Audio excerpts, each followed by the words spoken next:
What happens when we don't even own our sense of self?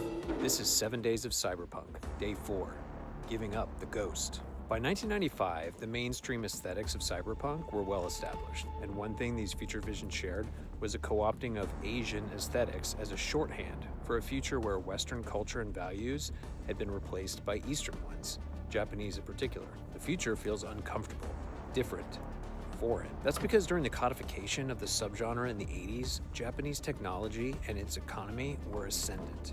This aspect of cyberpunk is called techno-orientalism. It uses cultural signifiers as a shortcut for the future, but still tells the story from a Western point of view.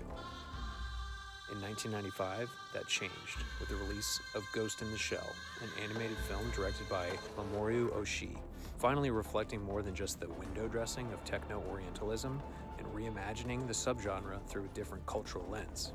And crucially, in 1995, this is no longer a Japan that is dominating economically or technologically anymore. The miracle is over, the bubble has burst, and Ghost in the Shell reflects different anxieties, not of replacement, but of stagnation and disappointment.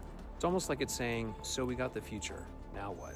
The question Ghost in the Shell chooses to ask is about the nature of the self in a world where the system doesn't surround us, but lives inside us. Major Motoko Kusanagi is an elite government operative working for Section 9, a counter-cyberterrorism unit, but her body is almost entirely artificial, a manufactured shell owned and maintained by the state.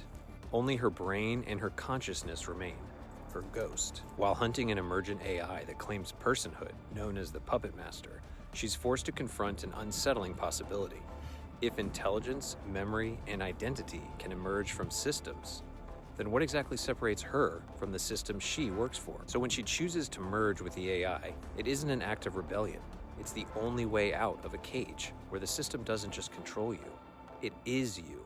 Whether that escape is death, transcendence, or something else entirely, the film refuses to say. It just shows us that the old boundary of self no longer holds. Tomorrow, the cyberpunk satire that became a user manual for technocrats.